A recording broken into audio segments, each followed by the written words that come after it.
اللہ کے نام سے جو بڑا مہربان اور نہایت رحم کرنے والا ہے۔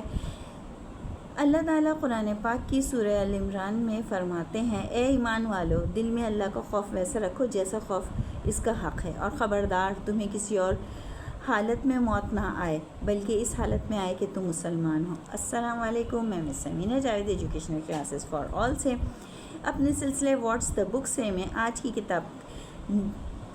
کتاب جو میں لے کر آئی ہوں آپ کے لیے، اس کا نام ہے امید زندگی ہے۔ یہ کتاب وکٹر فرینکل کی کتاب مین سرچ فار دا میننگ کا اردو ترجمہ ہے، متراجم ہے سید عرفان احمد۔ ذرا سوچیں، ہم لوگ اپنے گھر آرام دہ خوبصورت پیارے گھروں میں بیٹھے ہوتے ہیں، پھر بھی ہم اللہ کتنے نا امید ہوتے ہیں، ہمارا کام ہی نہیں ہو رہا، کیا زندگی ہے، پتہ نہیں کیوں ٹائم گزرتا جا رہا ہے، کچھ کرنے کو نہیں ہے، پتہ نہیں کیا ہوتا ہے، ایسی سوچیں رکھتے ہیں۔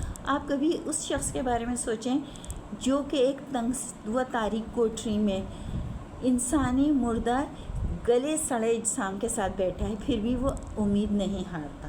کیوں؟ کیونکہ اس کو یقین ہے کہ جو کچھ ہے یہ ایک وقت ختم ہو جائے گا، کیونکہ اس کے اندر امید زندہ ہے۔ اگر ہم مسلمان ہونے کی حیثیت سے دیکھیں تو بالکل یہ وہی بات ہے کہ نا امیدی موت ہے، اور ہمارے دین میں تو ہمیشہ یہی ہمیں امید ہی دی جاتی ہے، اور صبر کی جو ہمیں تلقین کی گئی ہے وہ کس لیے؟ وہ اسی لیے تاکہ ہم اپنی امید نہ ہاریں، کیونکہ کیسے بھی حالات نہ ان پہ صبر کریں۔ اب ہم اس کتاب کے بارے میں بات کرتے ہیں۔ یہ کتاب 96 صفحات پر مشتمل ہے اور اس کی قیمت صرف 300 روپے ہے، اور پبلشر ہیں نئی سوچ۔ اس کتاب کے مصنف وکٹر فرینکل ایک یہودی ڈاکٹر اور ماہر نفسیات تھے۔ دوسری جنگ عظیم میں ان کو ان کے خاندان سمیت گرفتار کیا گیا تھا، اور پھر 3 سال جرمن ڈیتھ کیمپ میں گزارنے کے بعد ان کو پتہ چلا کہ ان کے پورے خاندان کو مار دیا گیا، اور صرف ایک بہن بچی جو کہ آسٹریلیا میں رہتی تھی۔ دوران حراست وکٹر فرینکل نے مختلف جگہوں پر منتقل کیا جاتا تھا، اور انہوں نے ایک محقق کی حیثیت سے اپنا مشاہدہ جاری رکھا اور نفسیات میں ایک نئی تھیراپی متعارف کرائی جس کو لوگو تھیراپی کہتے ہیں۔ اس تھیراپی کے مطابق اگر آدمی کا روحانی وجود مضبوط ہوگا تو باہر کے شدید حالات آدمی کو ہلاک نہیں کر سکتے، بلکہ وہ سخت سے سخت حالات سے نکلنے میں کامیاب ہوگا۔ اگر ہم اس چیز کو ایک مسلمان ہونے کی حیثیت سے دیکھیں تو یہاں کیا کہا جا رہا ہے کہ ہمیں اللہ سے کبھی بھی امید نہیں چھوڑنی چاہیے، کیونکہ جتنا ہمارا یقین اپنے رب پہ مضبوط ہوگا نا، اتنا ہی ہمارے لیے کامیابی ہوگی۔ اب اس کتاب کا میں اقتباس آپ کو سناتی ہوں۔ اس سے پہلے ایک چیز یہ بتا دوں کہ مصنف نے اس کتاب میں وہ تمام حالات قلم بند کیے ہیں جو دوران قید اس پر اور دوسرے قیدیوں پر گزرے ہیں، کس طرح ظلم کیا جاتا تھا، اور کیسے انہیں موت کے گھاٹ اتارنے کے لیے کیسے غیر انسانی رویے اختیار کیے جاتے تھے۔ اور یہ اگر آپ دیکھیں کہ وہاں پر اتنی شدید سردی تھی کہ سردی میں انہیں برف پر چلنا پڑتا تھا، اور وہاں کھدائی کا کام کیا جاتا تھا جو کہ بہت مشکل تھا، پھر بھی مصنف نے اچھے حالات کی امید نہیں چھوڑی تھی۔ اب آپ کی نظر اس کتاب سے اقتباس ہے۔ مجھے اپنا ذاتی تجربہ یاد ہے۔ میں اس وقت درد سے رو رہا تھا کیونکہ پھٹے ہوئے جوتے پہننے کی وجہ سے میرے پاؤں میں سخت پھوڑے ہو گئے تھے۔ ایسی حالت کے ساتھ میں اپنے کیمپ سے کام کی جگہ تک چند کلومیٹر لنگڑاتا ہوا چلا۔ سخت ٹھنڈ تھی، تیز ہوا تھپڑ مار رہی تھی۔ میں پرمشقت زندگی کی نہ ختم ہونے والے چھوٹے چھوٹے مسائل کے بارے میں سوچ رہا تھا۔ آج رات کیا کھانا ہے؟ اگر راشن میں گوشت کا چھوٹا سا ٹکڑا بھی آ گیا تو کیا مجھے روٹی سے تبدیل کر لینا چاہیے؟ کیا مجھے اپنی آخری سگریٹ لے لینی چاہیے جو میں نے 15 روز پہلے بونس کے طور پہ حاصل کی تھی؟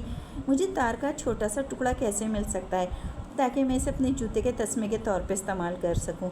کیا میں اس وقت کام کی جگہ پہنچ سکوں گا تاکہ میں اپنی معمول کی پارٹی کے ساتھ شامل ہو سکوں، یا مجھے دوسری جماعت کے ساتھ کام کرنا ہوگا؟ زیادہ ظالم فورمین کون ہو سکتا ہے؟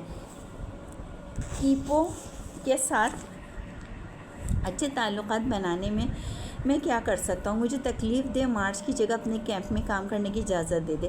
میرے ذہن میں ہر گھنٹہ ہر دن جو معاملات چل رہے تھے میں ان سے بیزار آ چکا تھا۔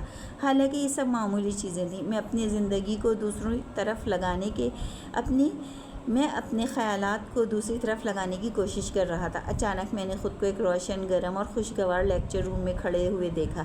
میرے سامنے آرام دہ کرسیوں پہ مخاطبین بیٹھے تھے اور میری طرف ہم تن گوش تھے۔ میں انہیں حراستی کیمپ کے بارے میں نفسیات پر ایک لیکچر دے رہا تھا۔ یوں میں خود اس صورتحال، اس لمحے کی تکلیف سے باہر نکالنے میں کامیاب ہوا۔ میں اس وقت یہ سب کچھ ایسے دیکھ رہا تھا گویا سب ماضی میں ہو چکا ہو۔ میں اور میری مشکلات دونوں ہی میری سائنسی تحقیقات کا موضوع بن چکی تھیں۔ وہ قیدی جو مستقبل کے بارے میں اپنا اعتقاد کھو بیٹھتے ہیں، یعنی اپنا مستقبل، وہ برباد ہو گئے۔